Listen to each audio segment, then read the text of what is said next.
assumptions. Right. If you don't want me to be your pastor, I don't want to be. And I don't want to think I am. Amen. And then for some of you all, you expressed your interest in us, and you never even told me. So you called me your pastor, you part of our family, but I never even knew you joined. Amen. And so I want to be able to send you a birthday card or say thank you or call you. It's like, yeah, we go there and remember. It's like, but who'd you tell? Amen. But who'd you tell? And so we're going to give those out in a few weeks, but I want to let you know that that is coming.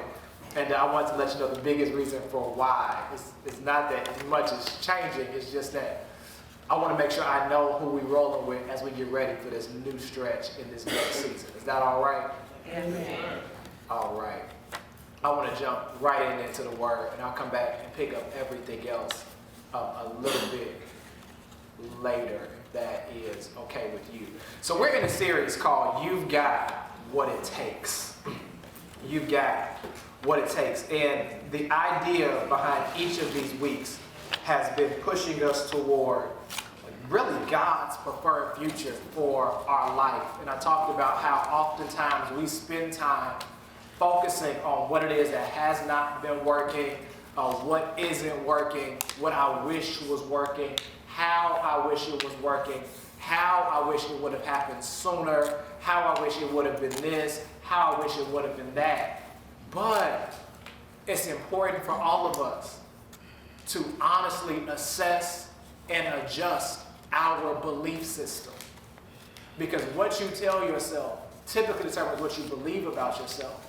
And what you believe about yourself is typically going to determine what you do with yourself. With that being said, if what you tell yourself about yourself is not based upon what God says about you, you are in trouble. If what you tell yourself about yourself is not based upon what God says about you, you're in trouble. Because some of the stories and some of the things that you're telling yourself about yourself, God's like, but you're fearfully and wonderfully made. And you're like, but I'm not enough. He's like, I bought you and I redeemed you and I intended for you to fulfill a purpose. And you're in your mind saying, I have no value. He's like, no, there's more in you. And you're like, I ain't got it, Jesus. And so we keep telling ourselves these stories that are contrary to what his word tells us about who he is. So we tell ourselves, I'm defeated. He's like, no, you're more than a conqueror. Yeah. But the story you keep telling yourself is contradictory to that which he is saying. And so your belief system will determine it, because what will be accomplished through you is based upon what you believe. And here it is. I got to say it again. No creator creates a thing not to work. Right. Right. I got to say that. I have to repeat it because I think we need to be clear. You were not made for yourself, by yourself. You were made from God, by God, for God's intended purposes. You were not an accident. Your mother and your father may not have planned you, but God did. Amen. And sometimes you're like, well, I was an accident, baby. Yeah, by your parents, not by God. He knew what he was doing. He knew when he made you, how he made you, and if he wanted you to be taller, he'd have made you taller. He knew what he was doing when he made you taller. If he wanted you shorter, he'd have made you shorter. He knew what he was doing when he made you the color you are. If he wanted you to be lighter, he'd have made you lighter. If he wanted you to be darker, he'd have made you darker. He knew what he was doing. If only he would have gave me the gift of singing. He knew what he was doing when he didn't give you the gift. If only he would have made me the basketball player. He knew what he was doing when he didn't make you the pro star. If only he would have gave me arms like them and legs like them and a mind like them. He knew what he was doing when he made you. That is important. Because if you don't start with the fact that the Creator made you, how he made you, when he made you for a reason, you will think that you don't have what it takes to do what he called you to do. You will feel like you are not enough. You will feel like I should have built that car. Maybe he didn't call you to build cars. Amen. If he would have made me like he made them, I could be doing what they did. What if what he gave you was intended for the purpose he intended for you to do it, and because you're so busy looking out the window, you don't see in the mirror what he gave you? I want to tell you forthrightly, you have what it takes. Sometimes we look out the window and we say, I wish if I had what they had, I could be the kind of parents they are. And you miss everything he has uniquely positioned around you to help you be the best parent that you can be. And I use parenting because I'll be the first one to say, man, this thing called parenting is not easy. Oh, it's not easy. I envy those who choose to have multiple children and multiple children after multiple children. We stopping that too. Y'all rebuke it all you want to. I don't care. Not only is it not cheap, it ain't easy. But sometimes we look at it and say, I don't have what it takes to build something, to sustain something, to grow something. Let's just talk practically, to live a life that is God honoring. One that does not just talk about valuing God, but a life that looks like I value God. Because you do know it is possible to say you value God, but your life not look like you value God. So you go to church. But if somebody asks you at work, they would say, you go to church?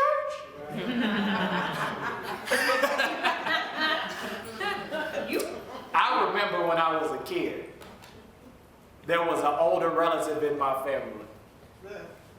Praying woman, church-going woman, know the Bible woman. I went to private school. She didn't know it. One day I asked a question. She gives me the answer. She says, why do you ask, baby? I say, it's for my homework. She says, for your homework, they talking about Jesus at your school? I said, I go to a Christian school. She said, really?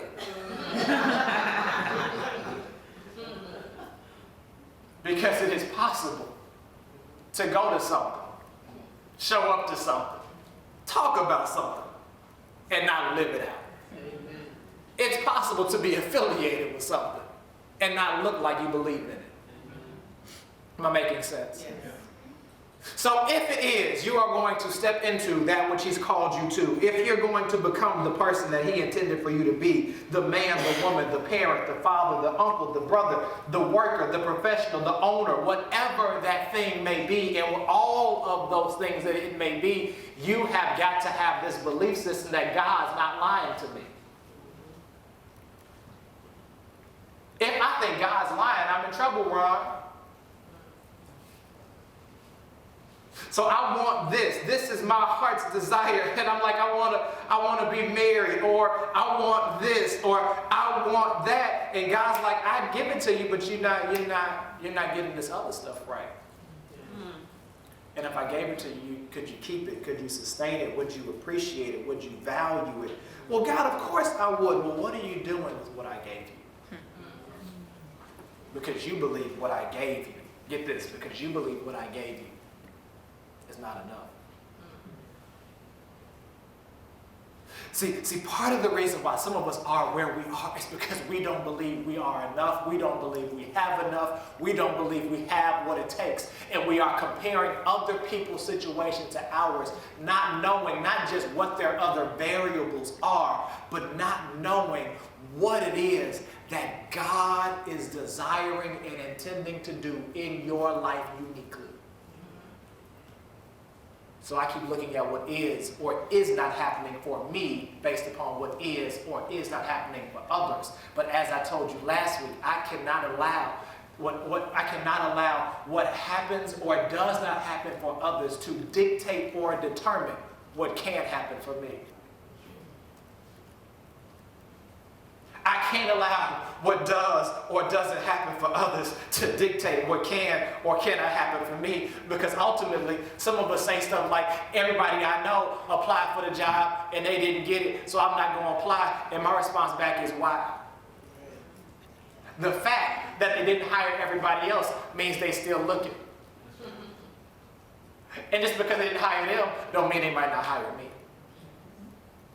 Is that too much? Because some of you, this is what we do, right? And they don't hire people who look like me. Good. I don't want everybody in there that looks like me. Come on. I'm in a different kind of place with that altogether. I know that's right. They don't hire people to have my background. Good. That means I will add something uniquely here if they were to hire me. Does that make sense? Do you see the difference? Yeah. But because we have this reverse mindset that limits God and puts God in the box I want him to be in.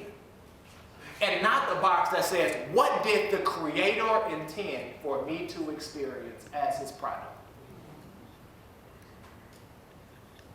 Do I think, here, this is the real question, do I think that God, who I believe in to be my Father, the Master Creator, would send down his Son Jesus as the ultimate sacrifice, to send him down, to die for my sins, to live a sinless life, but to suffer under all of these pretenses based upon what I would do? Do I think that God will send his Son down to die for my sins? And also, so if he's going to die for my sins so that I can go to life in heaven, why would he send me down? Why would he send him down to die for my sins so I can live a life in heaven and not die for my sins so that I can also experience his intended life for me on earth? Because some of y'all feel like, you feel like God's punishing you. You feel like you can't do it, and you feel like you can't do it again based upon what's not happening for you and based upon what is happening for somebody else. Am I making sense? And some of y'all are like, where's your passage today, Reb? I got you right here. Here it is. My title for today's message is very simple. Well, week 1, it was refuse to give up. Week 2, it was refuse to be held back. Today, I want to tell you, refuse to settle. Yes, yes. Giving up is one thing. It means I tap out. Being held back is another thing. It means I let others or my own mentality keep me from going. Settling is a whole different ball game. That there are times in which we settle. It's when we put our minds into a place and into a position where I start believing things about myself that are contradictory to what it is that God intends for my life. Settling. When I stop somewhere that God never intended for me to stay. When I say, that's okay, this is enough, and God is like, settling. When I pause and put a period where God potentially only placed a comma. Settling. When I sell up and show up short of God's intended best for my life. I kept knocking on this door and this door didn't open. So therefore, instead of continuing to believe that it was God that put it on my heart, I'm now going to say, okay, you know what? This didn't work. So because I thought I could have this, for whatever reason, it seems like I can't have this. So I'm going to diminish and lower my standard and just settle for this. Y'all don't want to be honest. I'm going to make you talk to me today. Some of y'all settled when you were dating. Ooh. Let's talk. I always get it right here. It's a real easy way to catch people. And some of you all were raised by the generation that kind of held this kind of conversation that started saying stuff like, well, he's better than this. Or she's better than this. So what it did was, instead of raising the bar, it lowered it. Because you didn't say you should have this. It said they better than this. And so we dated. Y'all not gonna talk to me. We dated down. Yikes. Yeah. Type is right. Come on now, you never dated down? Yes. Yeah. Well, what is the idea I'm communicating? It's settling. Because I haven't got what I'm believing God for yet, maybe I'll try lesser alternatives that don't match God's preference for my life. I'm not talking about those of us that have extremely high standards, extremely high taste, everything's got to be this. I'm not talking about that. You get some of us got a list and everybody and everything got to be all perfect tens. I don't know if that's going to happen. You're not perfect tens. Right? So I'm not talking about perfection. I am talking about standards. Areas in which I refuse to compromise my values, my belief. God says I'm this. If you don't view me how God views me, this ain't gonna work. Amen. Right? talking about that. Now that's the principle. I gave it to you relationally. That's not what I'm talking about today. I gave it to you to set a baseline for you to understand this notion of settling. Because how some people date down, some people job pick down. You pick a job that's just okay because it's just okay and it's comfortable and it's convenient, but it's not your purpose. Yeah. Yes, yes. And you stay and you settle and you stay and you settle and you stay and you settle because you don't want to rock the boat. Right. Settling. You say stuff like, it's all right. This is okay. It's cool or whatever. No, it's not bad. It's not bad. It's the opposite. Not bad. I mean, that implies it's not good either. It's not bad. But are they good though? No. It's like, is the food good? That's all right. I'm communicating this idea. I don't have a very complicated word to give to you all today. It's a very practical one around this whole idea of refusing to settle. You shouldn't settle because you have what it takes. And we find this idea in Matthew chapter number 14, verse number 28. Very simple.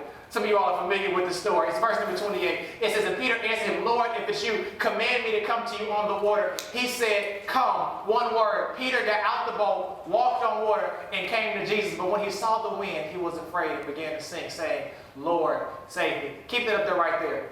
This is this idea. I want you to be very clear. Some of you all are familiar with the story, so I don't have to paint it very long. They're there. All the disciples are on this boat. Everybody's on this boat.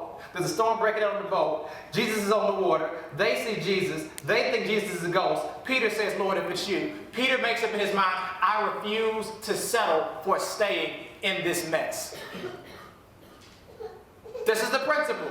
He sees this ain't working. This boat, it's rocking. I'm on the water and this boat is rocking. There's a storm breaking out. Everybody on here is freaking out. We see it's a storm. Y'all with me? Mm-hmm. It's dark. It's distracting. And as I'm on this boat, it's uncomfortable. And it's rocky. And he sees Jesus in the wind from a distance. But he don't seem bothered by the storm. He's standing there, walking on the water. I'm on the boat. And I'm rocking. He on the water. He's standing. He says, Lord, if it's you, command me to come. Jesus says one word, come. Says, then Peter gets out the boat, walks on the water, comes toward Jesus. Peter makes up in his mind, I refuse to settle for less than God's best right there. Do you see that? I refuse to settle for complacency. They cool on this boat. I'm not. Where are the disciples at? On the boat? In the storm? Talking about the ghost? Where Peter at? On the water? Walking on it? Why they back there? Do you see the settling happen? Do you see it? Like you got to see it because you'll miss it. If you miss it, you miss this idea. Everybody, we left together. We left shore together. We got in the boat together. We rode out here together. As we rode out here together, a storm hit. Together, we see Jesus. They think it's a ghost. Peter has a revelation. Maybe it's not a ghost. Do you see that? It's a maybe. He's not certain.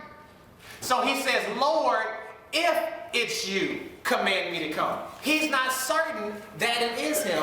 He says, Lord, if it is you, tell me to come. He's not certain.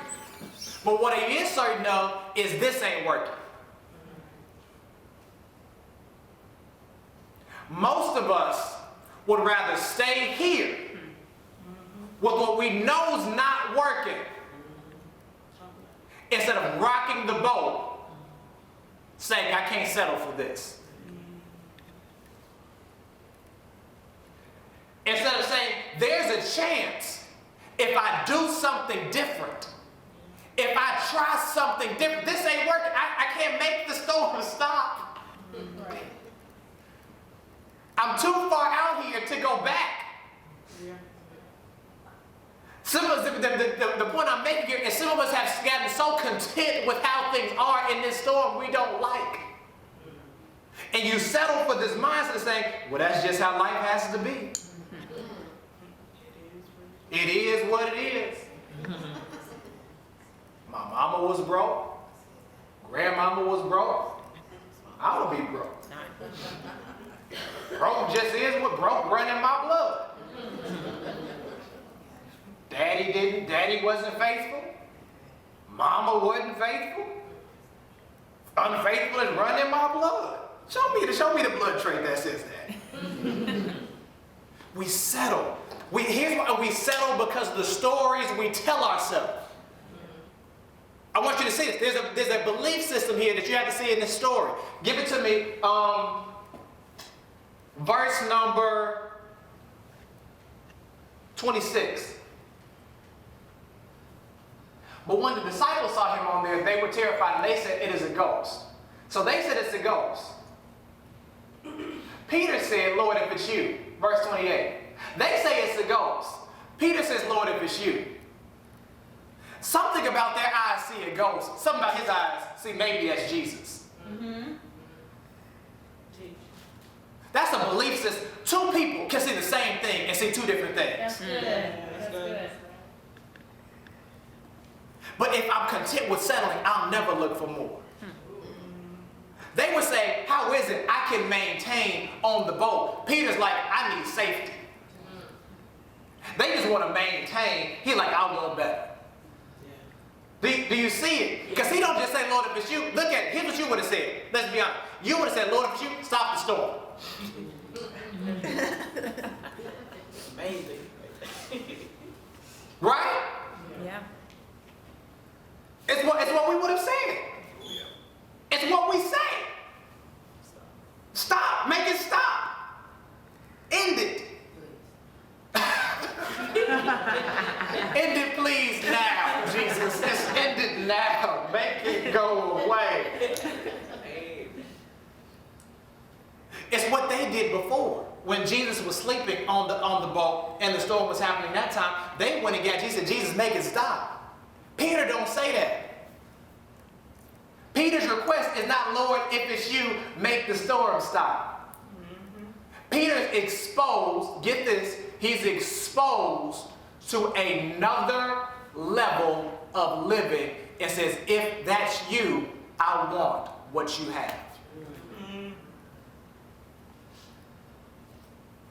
I want what you have that gives me peace in the midst of the storm. Yeah. Amen. Yeah, if I can have peace while I'm going through hell, I want that. Amen. Some of y'all are content with living in hell. If I got to go through it, give me peace in the middle of it. Yeah, some of y'all are like, well, I don't want hell. That's not the Bible. In this world, you will have trouble. Right. But take heart, for I have already overcome. John 16:33. He says, but take heart. In it, I have overcome it, and therefore you will find peace. So it's about what I see. Everybody else see a ghost. He see, by faith, maybe this is Jesus. What don't you kind of have because you're not really looking for Jesus? What kind of areas in your life could you have more peace if you believe that God could give it to you? Because like there's some areas you're not asking for peace because you don't believe he can give you peace. You just like, oh yeah, I just want it done. I want it fixed. It's like, Lord, but if you're not going to fix it now, give me peace to get through it. Well. Like y'all, our prayers typically stop at, Lord, take it away. What if he doesn't? Paul, 2 Corinthians, he said this, he pleaded with the Lord 3 times that he removed the thorn from his flesh. His response back he gets is, my grace is sufficient. What you want me to do with your grace? He comes back and says, wait a minute, your grace isn't enough. He says, now I will boast all the more gladly, for when I am weak, that's when I am strong. And here's what we don't really like or get. Man, storms teach us a whole lot that good life don't. Sure do. You build character when life is bad, not when life is good. That's true. So you think you do, but you don't. I don't know if you got integrity until you got options. It's like, oh, I wouldn't cheat on you. You don't. It's because ain't nobody checking for you. It's like, yeah, you wouldn't, because don't nobody want your raggedy. Right? It's like, I don't know. I would never steal. Have you ever been around money sitting around and wasn't nobody looking? That's when I know you won't steal from me, is when I leave it there and you won't touch it. Yeah. Amen. Come on here. So storms, difficult seasons and stretches. I'm not talking about cycles. I'm talking about seasons. Difficult seasons teach us endurance. For if you learn to endure hardship like a good soldier, says Paul, Yes. then you will come out on the other side. Right. Peter's in this storm, says, I refuse to settle for less. Y'all stay here if you want to. Lord, if it is you, command me to come. The Lord says to him, one word, come. Peter gets out the boat, walked on water, and comes to Jesus. And this is this whole idea. I believe he did not walk on water as much as he walked on this word. He walked on come. Is come enough? And for you, you're like, my word, well, what does come mean? Come is your word. Is the word God sends to your heart for your life enough? It's like, Rev, I believe what you've been teaching us, but I don't know. It's like this, so God's word's not enough. No, Rev, it is enough, but it's like, it's not, you can't say it's enough, but. I'm full, but I can eat some more. Well, you're not full. I believe, but. It's like, yeah, you don't believe. Am I making sense? Because here's why I'm saying it this way. Peter don't say how. Don't say when. Don't say what the water feel like. Don't say what the water look like. Don't say what the water cold, Jesus. Hey, how many of y'all just walk in your pool? You know the water gonna be cold. You still go.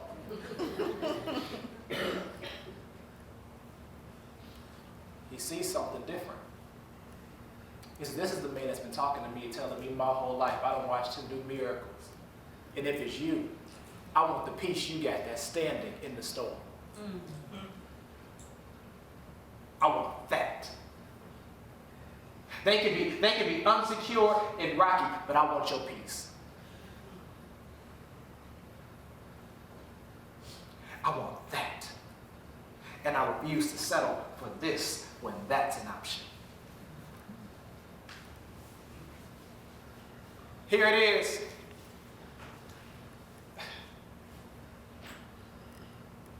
If you're going to make the decision, you got to make the decision to press past doubt, to press past discouragement, to press past disapproval, to stand in the darkness, to walk in the distance, and to press past your distractions.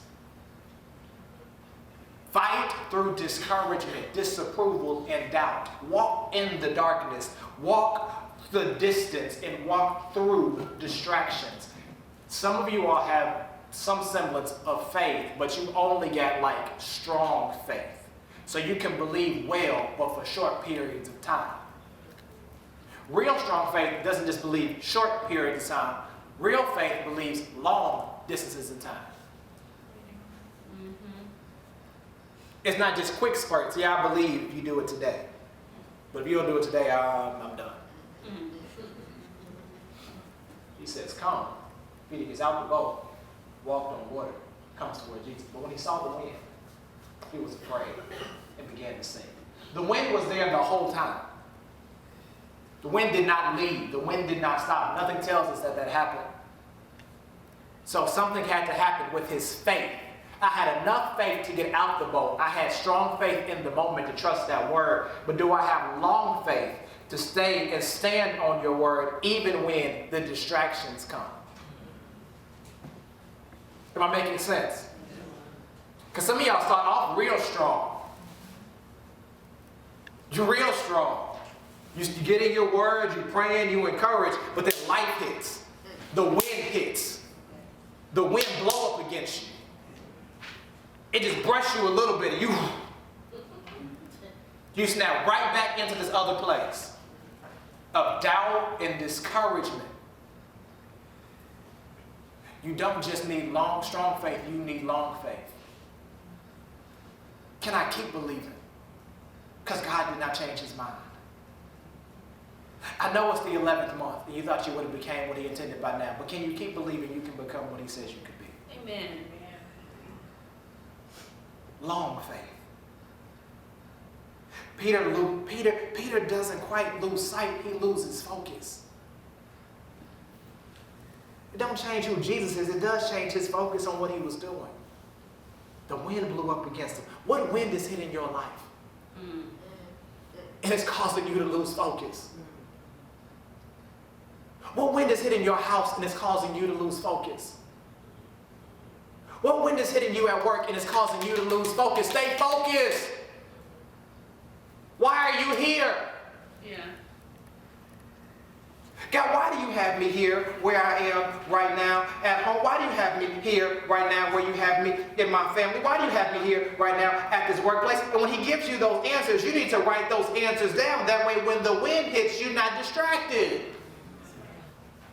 Yeah, when you get that wrote down, you're like, oh, yo, I'm only here for a season. So this wind can blow all it wants to, but when my door opens, I'm out. Mm-hmm. I know that's right. I'm not as frazzled when I'm clear.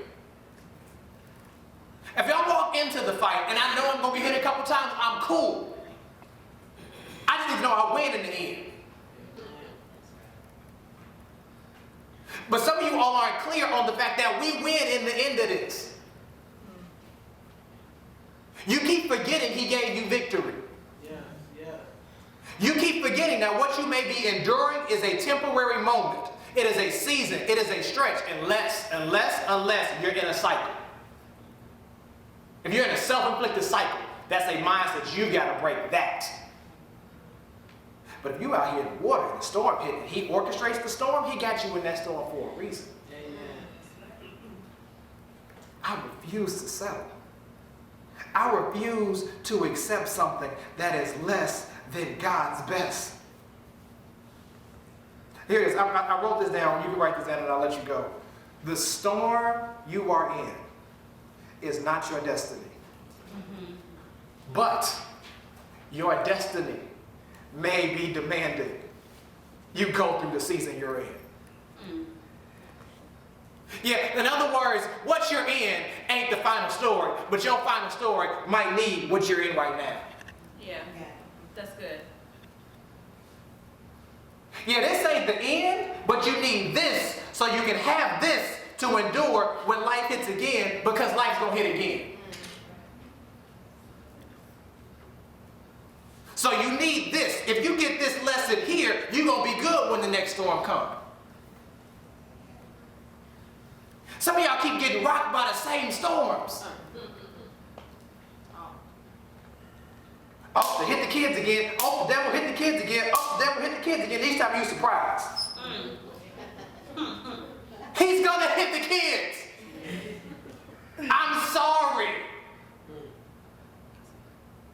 Some of y'all kids.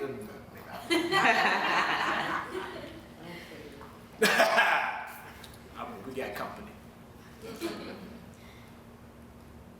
Oh man, he hit the house again. Ugh.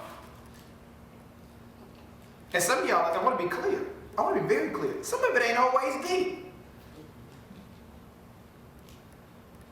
Last night, I told you the story about my light, right?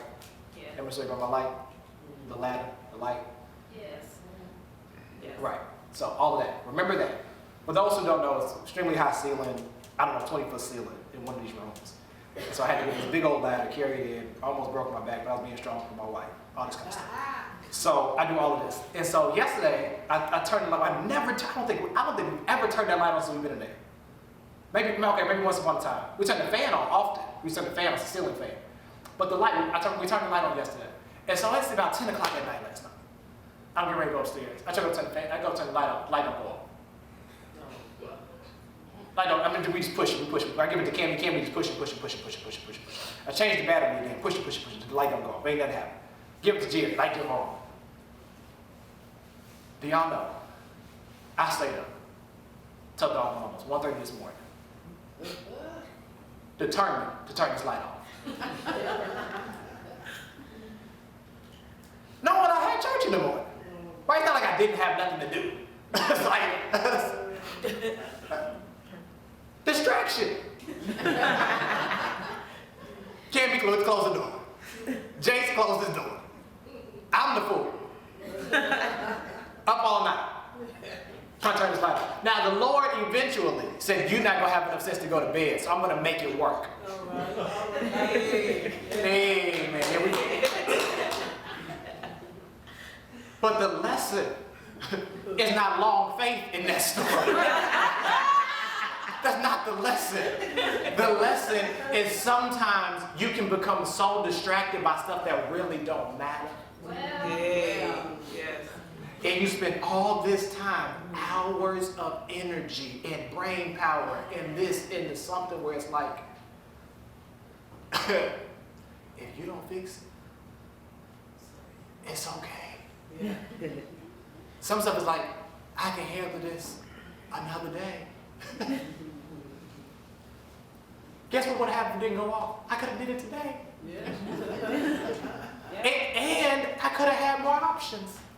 This was 11 o'clock at night. I couldn't go buy a ladder if I needed one. I couldn't go rent a ladder if I needed one. I could have called Chris, but like, and then wake up his house. Chris, yo, you got that ladder, bro? It's midnight, but my light won't go off. In the bedroom? No, in the living room. Can you come? Am I making sense? yeah. Stuff's gonna happen.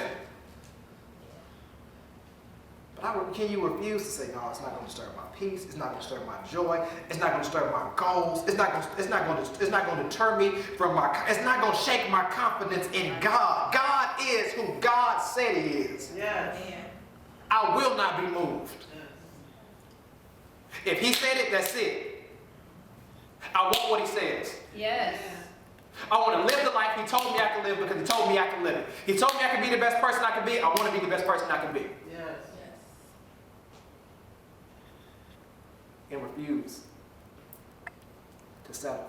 This is the last thing, and I'm over. So this is my real last thing. But I feel like I'm giving y'all this. I feel like me giving you this could free up your time, some of y'all time this week. You ready? Yeah. Are you listening? Yes. Just because it caught your time, just because it caught your attention, don't mean it's worth your time. Say that. Say that. That light was not worth my extra hours of sleep last night. Sure. Praise the Lord, it worked. But what if God didn't make provisional grace for my stupidity? Mm. I could have been up till 8 o'clock in the morning. Yeah. Yeah. Could have fell asleep on the couch. Good. And I mean, fam, there was nothing else I could do. It's midnight. I don't have a ladder. What am I going to do, stack chairs? There was nothing else I could do. Right. So all I could do was, and here it is. Here's what we do sometimes. Again, I want you to see this. It may not be worth your time. Sometimes I'm sitting there and I'm praying that my light turns off.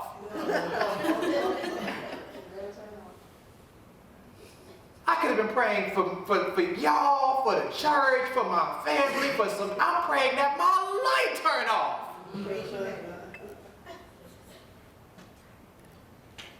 That's because it catch your attention, don't mean it's worth your time. I'm like, Lord, come on, I'm a man of faith. Turn off. Right. You can speak to that thing. I'm speaking to it. Declaring a thing. Off be lights. Right. Thou turneth off it. It turned off, didn't it? Because he looks out for babies and fools, is what the old folks used to say. Yeah. But just because it caught your attention don't mean it's worth your time. That wind, it caught his attention. It wasn't worth his time. The wind was blowing, but he was still standing on the water. He didn't start sinking until he started focusing on that wind that had been there the whole time.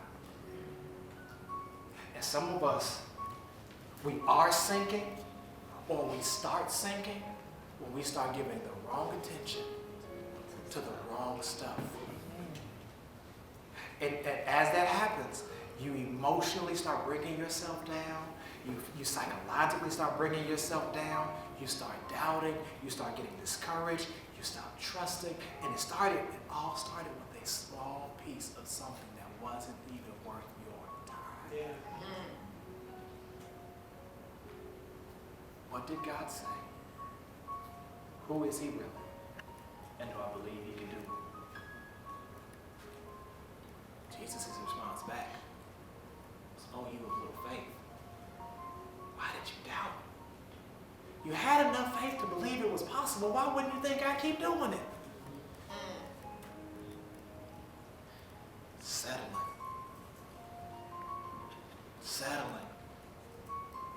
Refuse to settle. He said, Lord, if it's you, I'm coming. And I'm going to stand on your word. I don't have what it takes for others, but you put enough in me to say I got what it takes. I am enough. If you didn't give it to me, it's because I don't need it. You didn't give me more height, I didn't need it. If I didn't figure it out when I was younger, it meant, but you gave it to me now, you must think I can still do it now. You wouldn't have told me if you didn't think I could do it. You didn't tell me to rub it in my face. Well. Do you hear me? God's not telling you stuff to tease you with it and say, if you would have learned this sooner, you could have had this. He ain't that kind of God. That's good. He ain't petty like us. So if he's whispering something to you that says, I'll give you a peace that surpasses all understanding, and you're like, yeah, but if I wouldn't have done all of this years ago, I'd have peace. He's like, no, I can give you peace right now. He's not telling you this stuff to say, oh, you could have had joy that passes all stuff in your heart. If you would have did this 20 years ago, we can't change that. But today, the future, what are you settling for? I'm over my time. Lord, we thank you for who you are. Thank you for seeing us when we don't always see you. We thank you for coming to us when we don't have the sense to come to you. Yeah. The disciples stayed on the boat, but you ended up walking to them on the boat. We thank you for sometimes we can be like them. We're not always like Peter. Sometimes we like those disciples, but even though we don't walk out on the water, sometimes you do still come to us. And for that we say thank you, but I pray you raise up water walkers. Those who will walk on your word, stand on your word, believe on your word, build their families on your word, build their lives on your word, and reach other people through your word. I pray your blessing on this spiritual family, on this house. We're believing you, God. We believe this is your work. We are releasing it to your hands. You are the potter. We are the clay. Mold us and make us as you see fit. I pray against the destructive mindset some of us have built over the years. The lack mindset some of us have built over the years. The discouragement mindset. The impoverished mindset that we've built. Joy is possible. Life is possible. Fulfillment is possible. Joy is possible. And I pray that your people wake up to see it and experience it. Have your way in all of our lives. I pray for those who are making a decision today. I pray that they make it quickly, knowing that ultimately you are calling them further. It's in Jesus' name we pray. Amen. Listen, if you're here to make a decision today, I want to encourage you to make it and to make it in the words of Lean On Me, Joe Clark, expeditiously. And don't wait, don't delay, make your decision today. It's a couple of decisions that you can make. One of those decisions is to be baptized is to say, hey, I want to make a public demonstration of my private confession. I want to be baptized. I want a relationship with the Lord. I've never quite had one before, or maybe say I've had one, but I've never been baptized and I want to. You can make that decision today. We're doing baptism. Our last baptism of 2019 is going to be the first Sunday of December, which happens to be December 1st. On the first day of the 12th month and the first Sunday of the 12th month, you can be baptized. I would love for you to be in that number. You can fill out the Connect card. You can stop by, see me, you can see Patrice Lorenzo at the door. You can stand, you can wave, you can let us know that you're making it, and we would love to welcome you to that. Your next decision could be, unless you want to become part of our spiritual family, you say, you know what, I'm without a church home, and I need a church home. I need a spiritual family. We would love to welcome you. We would love to invite you. We would love to partner with you and make on your journey to make that decision. If that's you, you can also check on the Connect card and drop it in the offering basket. You can also stand. You could wave. You could make it be known that you're joining the spiritual family. Hey, what was that? Oh, sorry, move. Sorry. You can stand. You can wave. You can let it be known that you're making a decision. You can stop by. You can see us at the door. See us at the table. Whatever it is, you make your decision. But I want to encourage you. Don't wait. Don't delay. Make your decision. Don't settle for less, and don't waver. Don't wait until you feel like, oh, the storm's gonna stop and then I'll do it. What if it never stops? And what if it's waiting for you to make a decision to stop? Lastly, you desire prayer. I want to invite you to make that decision today. All those decisions also apply if you're watching online or watching by TV. I'd love for you to join our spiritual family. Love for you to be baptized. Love for you to submit your prayer requests. You can also do it by the app. If you're watching online, you can click the button. I believe somebody somewhere made a decision. I want to ask you to clap your hands for them making a decision wherever they are.